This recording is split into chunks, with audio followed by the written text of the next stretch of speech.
দেখছেন ATN news. Kazi and কাজীটির সৌজন্যে আজকের হ্যাপেনিং পয়েন্টের আয়োজনে আপনাদের সবাইকে আমন্ত্রণ জানাচ্ছি। আমি জান্নাতুন নাহার জাকিয়া। দর্শক, আমরা বেশ কয়েকটি অগ্নিকাণ্ড নিয়ে কিন্তু বেশ সরব, আমাদের নানা জায়গায় কথা হচ্ছে এসব অগ্নিকাণ্ড নিয়ে, এবং এই অগ্নিকাণ্ডগুলোর মধ্যে সবচেয়ে বেশি যেটা আমরা এখন গুরুত্ব পেতে দেখছি সেটা হচ্ছে বিমানবন্দরের কার্গো ভিলেজে যে অগ্নিকাণ্ড আমরা দেখলাম। বিমানবন্দরে দেশের প্রবেশদ্বার এবং সর্বোচ্চ নিরাপত্তা এবং আধুনিক প্রযুক্তির একটি জায়গা বলা হয়, অথচ সেখানেই যে ভয়াবহ আগুন লেগেছে, বেবি চকের অধীনে থাকা আধুনিক অগ্নি নির্বাপন ইউনিটের উপস্থিতি থাকা সত্ত্বেও কেন আগুন নিয়ন্ত্রণে আসতে এত সময় লাগলো সে বিষয়ে কিন্তু প্রশ্ন আসছে সামনে। এবং রোজেনবাউয়ার প্যান্থার সিরিজের কোটি টাকার ফায়ার টেন্ডারগুলো কি শুধুই প্রদর্শনের জন্য, সে প্রশ্নগুলো কিন্তু অনেকেই করছেন। এই যে ক্ষয়ক্ষতির পরিমাণ কত, কে দায় নেবে, ক্ষতিপূরণ পাওয়া যাবে কিনা, যে আশ্বাস ব্যবসায়ীরা পেয়েছেন তাতে তারা কতটুকু ভরসা পাচ্ছেন, এই সব নিয়ে আজকে আমরা কথা বলবো আমাদের আজকের হ্যাপেনিং পয়েন্টের আয়োজনে। এবং এ নিয়ে কথা বলার জন্য আজকে উপস্থিত আছেন আমাদের সঙ্গে মোহাম্মদ মিজানুর রহমান, সভাপতি, ঢাকা কাস্টমস এজেন্টস অ্যাসোসিয়েশন। আপনাকে স্বাগত জানাচ্ছি আমাদের আয়োজনে। ধন্যবাদ। আসসালামু আলাইকুম রহমতুল্লাহ। এটিএন নিউজের সমস্ত দর্শকদের অভিনন্দন। এবং এটিএন নিউজ এই একটা বার্নিং ইস্যু নিয়ে যে একটা আলোচনার জন্য আমন্ত্রণ জানাচ্ছি, এই কারণে আমি আপনাদের অভিনন্দন জানাই। ধন্যবাদ। আমরা শুরুতে আমাদের দর্শকদেরকে বলছিলাম যে বিমানবন্দরকে কিন্তু দেশের প্রবেশদ্বার হিসেবে বলা হয়, এবং এত এত নিরাপত্তা এবং এত এত আধুনিক প্রযুক্তির মধ্যেও কেন এই যে ভয়াবহ আগুনটা লাগলো এবং এতক্ষণ কেন এটা থাকলো, এ নিয়েও মানুষের মধ্যে একটা প্রশ্ন দেখা দিয়েছে। এই যে আধুনিক অগ্নি নির্বাপন ইউনিট থাকার পরেও আগুন লাগার প্রাথমিক পর্যায়ে কোনো রকম কার্যকর পদক্ষেপ নেওয়া হয়নি বলা হচ্ছে, সে বিষয়ে আপনি কি বলবেন? আসলে আগুন তো লাগতেই পারে, এটা একটা অংশ, কিন্তু আগুন কন্ট্রোলে না নিতে পারার যে ব্যর্থতা, এটা নিয়ে প্রশ্ন আসছে। আমরা যতটুকু জানি এখানে 2:14-15 সময় আগুনের ধোঁয়া দৃশ্যমান হলে ওখানকার অবস্থানে যারা ছিলেন তারা সিভিল এভিয়েশন ইনফর্ম করা হলো, প্লাস ফায়ার সার্ভিসের আরও ইউনিটকে তারা ইনফর্ম করার পরে 2:40-এ দুইটা ফায়ার সার্ভিসের গাড়ি 8 নম্বর গেটে আসে বাইরে থেকে। আর আরেকটা সূত্রে যেটা বলা হয়েছে, ভিতরেও ফায়ার সার্ভিসের গাড়ি ছিল 3টা। ওদের সিভিল এভিয়েশন এই 2টা গাড়ি যে বাইরে থেকে আসছে তাদেরকে ঢুকতে দেওয়া হয়নি। তা প্রথম এখানে জনমনে প্রশ্ন যেটা আসছে যে ফায়ার সার্ভিসের মতো জনগুরুত্বপূর্ণ একটা সংস্থার গাড়ি যেখানে আগুন দৃশ্যমান, তার জন্য অনুমতি লাগবে, কী ধরনের অনুমতি লাগবে, এখানে একটা প্রশ্ন থেকেই যায়, কারণ সে তো এই কাজের জন্য স্পেশালিস্ট থাকে।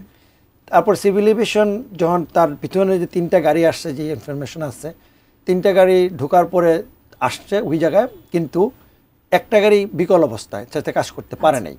তা আপনি যেই যত কোটি টাকারই গাড়ি বলেন, সে ওয়ার্কেবল ছিল না, আর 2টা ওয়ার্কেবল ছিল। এবং তারা নাকি আগুন যেখানে লাগছে, এটা হলো কুরিয়ার সার্ভিসের বাইরে একটা স্ক্যানার মেশিন আছে, স্ক্যানার মেশিনের পাশে একটা রুম আছে, যেটা মানে বিশেষ সংস্থার বরাতে যে বিষয়টা। তা ওরা বললো যে এখানে যে আগুনটা লাগলো, এটা এমন কোনো বিষয় নাই যে না নিবানের মতো। তা ওরা 10 মিনিটের মধ্যে স্প্রে করলো।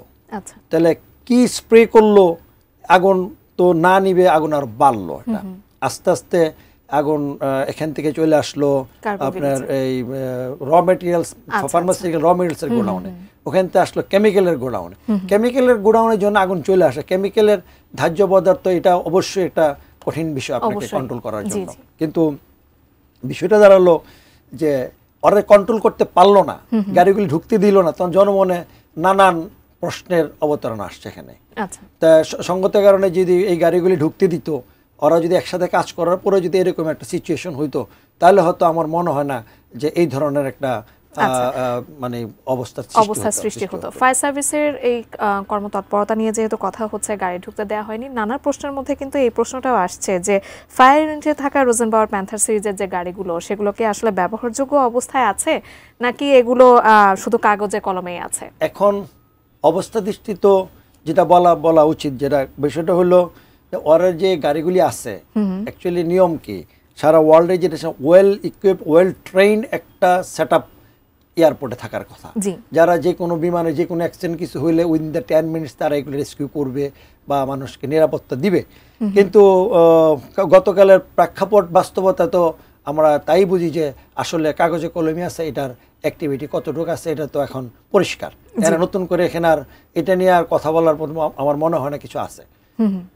আগুন লাগার সময় civil aviation well equip team কোথায় ছিল, এটাও অনেকে প্রশ্ন না, এটা তো আমার মনে হয় তারা জানি না, এটা আমরা যেহেতু এটা তদন্তে যারা করবেন ওনারা আসবেন। তবে তদন্ত কমিটি যেটা করা হয়েছে, আমার এখানে একটু কথা আছে যে তদন্ত কমিটি করার সময় যারা ব্যবসায়িক যে সংগঠনগুলি আছে যাদের পণ্যগুলি নষ্ট হলো তাদের থেকে কিছু লোককে তদন্ত কমিটিকে ইনক্লুড করে আমার মনে হয় আরেক তদন্ত কমিটির মানে রিশাফল করা উচিত। কারণ সরকারি একটা প্রতিষ্ঠান দিয়ে যদি আরেকটা প্রতিষ্ঠানকে যখন তদন্ত করানো হয়, আজ পর্যন্ত আমাদের যে খারাপ অভিজ্ঞতা, সবসময় একজনকে আমরা মানে কি বলা হয় ওইভাবে অ্যাকিউজ না করে আমরা নানানভাবেই তদন্ত রিপোর্ট চলে আসে। এটাও জনমনে একটা প্রশ্ন দেয়। আমার কথা হলো বর্তমান সরকার এবং যিনি উপদেষ্টা মহোদয় আছেন উনি নিজেও একজন সফল ব্যবসায়ী এবং উনি একজন আমরা এই ব্যাপারে খুব ভালো নলেজেবল বলে আমরা জানি। তা আমি মনে করি ওনার উচিত এই কমিটির সাথে ব্যবসায়িক প্রতিষ্ঠানের থেকে কয়েকজনকে ইনক্লুড করে একটা তদন্ত কমিটি করা উচিত। তাহলে আমার মনে হয় জনমনে আর প্রশ্ন আসবে না যে ওরা কাউকে সেভ করার জন্য বা আসল তথ্য গোপন করার অপচেষ্টা করছে, এই কথাটা অ্যাটলিস্ট আসবে না। আচ্ছা, আমরা গতকাল থেকেই আমাদের দর্শকদেরকে বলছি, কিন্তু এই যে একটা ইনসিডেন্ট ঘটে গেল সেখানে কিন্তু একটা গাফেলতির চেষ্টা আছে বা গাফেলতি হয়েছে বলে আমরা আমাদের দর্শকদেরকে জানিয়েছিলাম এবং বিভিন্ন মাধ্যমেও সেটা জানানো হচ্ছে। এই যে সিএনএফ এজেন্টদের অভিযোগ যে তাদের ঢুকতে দেওয়া হয়নি, এটা কি নিরাপত্তা নাকি দায়িত্ব এড়ানোর অজুহাত বলে আপনার মনে হয়? ঢুকতে দেওয়াটা আমি মনে করি না ঢুকতে দেওয়াটা ঠিক আছে। কারণ আমি তো ওয়েল ইকুইপড না, আমি ওখানে ঢুকলে তো আমি আরো বিশৃঙ্খলা সৃষ্টি হবে। সুতরাং এটা ঠিক আছে, কিন্তু যারা ফায়ার ফাইট করবে ফায়ার ফাইটারদের তো ঢুকতে দেওয়া উচিত। আমার কথা হলো ওই জায়গায়, কারণ সাধারণ পাবলিকে ঢুকতে দিলে এটা অরাজকতা, একটা অ্যাক্সিডেন্ট হইতে পারতো, একটা জিনিস ব্লাস্ট করে আগুনে একটা লোক মারা যেতে পারতো, এই দায় কে নেবে? সুতরাং ওইটার ব্যাপারে আমার মনে হয় সঠিক সিদ্ধান্ত আছে, এটা আমার পার্সোনাল অপিনিয়ন আর কি। আচ্ছা, কাস্টমস এবং বেবিচক দুই কর্তৃপক্ষের মধ্যে সমন্বয়ের ঘাটতি অনেকে বলছেন যে এই আগুনটা ছড়িয়ে পড়ার মূল কারণ হিসেবে। এখানে কাস্টমসের কোনো পার্ট আছে বলে আমার জানা নেই, কারণ কাস্টমসের কাজ হলো ডকুমেন্ট চেক করা, অ্যাসেসমেন্ট করা, ট্যাক্স নেওয়া, কিন্তু গুডস কিপার হলো বিমান।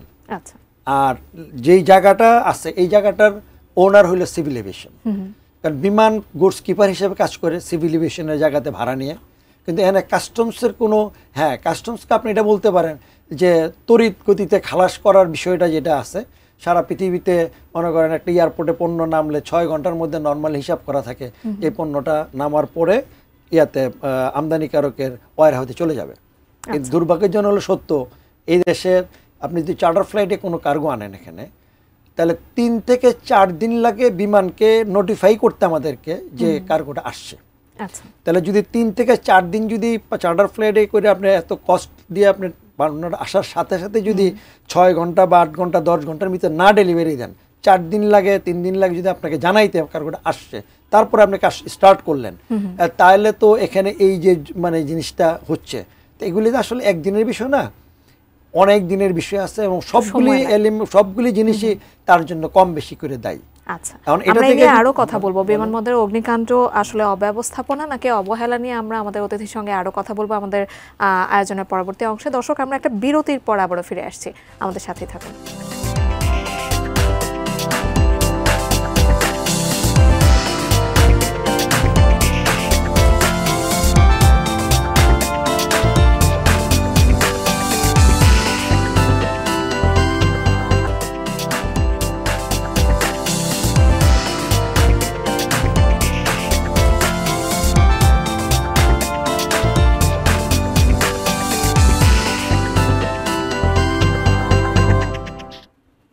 বিরতির পর আরও একবার আমন্ত্রণ জানাচ্ছি আমাদের আজকে কাজী অ্যান্ড কাজীটির সৌজন্যে হ্যাপেনিং পয়েন্টের আয়োজনে। আজকে আমরা কথা বলছিলাম বিমানবন্দরের অগ্নিকাণ্ড নিয়ে, সেখানে অব্যবস্থাপনা নাকি অবহেলার জন্য আসলে এমন একটা দুর্ঘটনা ঘটলো, তাই নিয়ে আমাদের আজকের অতিথির সঙ্গে কথা বলছিলাম।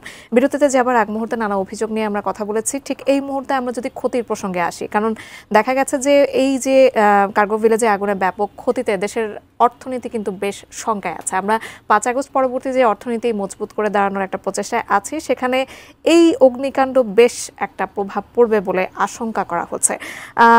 ব্যবসায়ীদের ক্ষতি পুষিয়ে নিতে ইন্স্যুরেন্স ব্যবস্থা কতটা কার্যকর সে বিষয়ে আমরা পরবর্তীতে আপনার কাছে জানবো। তবে তার আগে ক্ষয়ক্ষতির সঠিক পরিমাণ নির্ধারণে আসলে কতটা সময় লাগবে বলে আপনার মনে হয় সে প্রসঙ্গে জানতে চাই। এখানে ক্ষয়ক্ষতির বিষয়টা আসলে বিজিএমএ, বিকেএমএ, বিটিএমএ যারা আছে ওরা অলরেডি বিজিএমএ অলরেডি পোর্টালে একটা সমস্ত ইনফরমেশন দেওয়ার জন্য ওদের মেম্বারদেরকে অবগত মানে ইনফর্ম করছে অলরেডি। ইতিমধ্যে আজকে সকালে যে নিউজ আছে প্রায় 2 থেকে 250 ফ্যাক্টরির ইনফরমেশন অলরেডি তাদের হাতে চলে আসছে।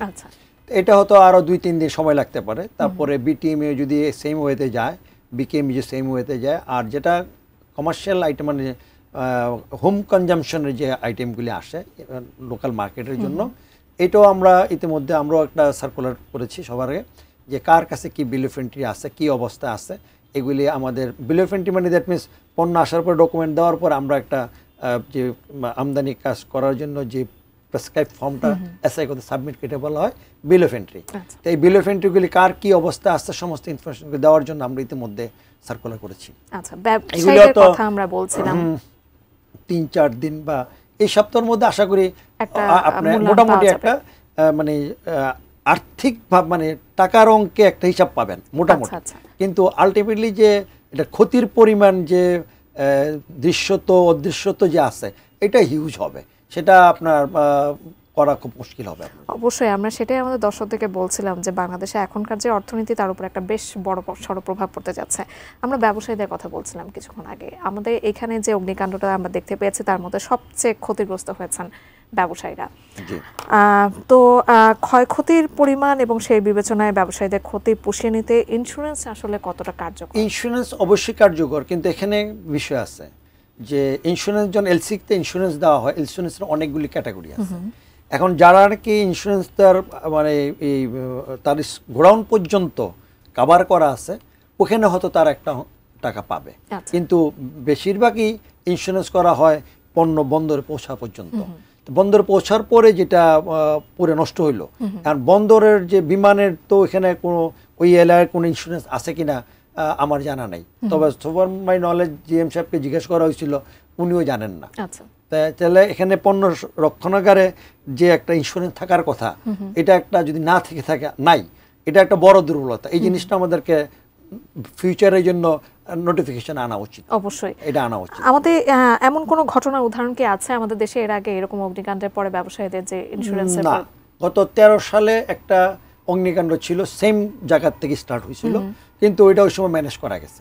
যেহেতু ম্যানেজ করা যাওয়া তো ওই রকম লার্জ স্কেলে কোনো ক্ষতি হয় নাই, সুতরাং আমাদের আসলে এই অভিজ্ঞতাটা নাই। তবে যেটা আমি পার্সোনালি যেটা মনে করি যে এখানে প্রচুর ব্যবসায়ীরা আছে ক্ষতিগ্রস্ত হবে। যেমন আপনাকে যেটা বলতে চেয়েছিলাম যে মনে করেন একটা গার্মেন্টস শিল্প দিয়ে বলি, সে $2000 বাটন জরুরি ভিত্তিতে এখানে আনলো, কারণ তার $5 লাখ এই পণ্যটা রেডি আছে, এই বাটনটা দেওয়ার পরেই সে এক্সপোর্ট করবে।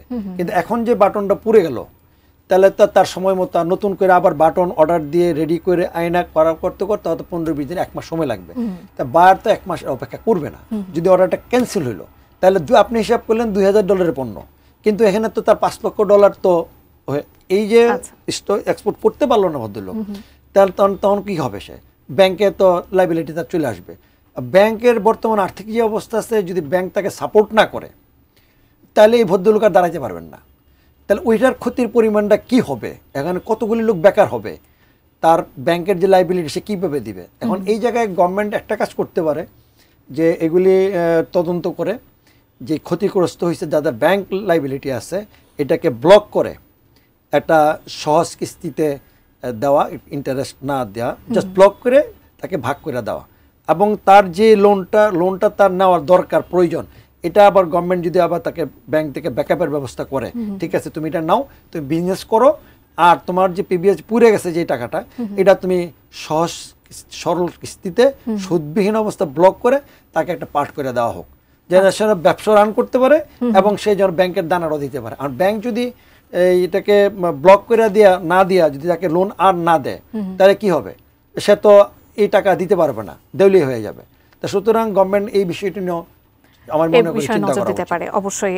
আমরা সরকারের তরফ থেকে এখনো পর্যন্ত ব্যবসায়ীদের কোনো ক্ষতিপূরণের আশ্বাস কি দেওয়া হয়েছে? আশ্বাস দেওয়া হয়েছে, কিন্তু বিষয়টা বর্তমান যে বাণিজ্য উপদেষ্টা আছেন ভদ্রলোক নিজে একজন ভালো ব্যবসায়ী এবং সফল ব্যবসায়ী, তা উনি তো পেইনটা বুঝেন।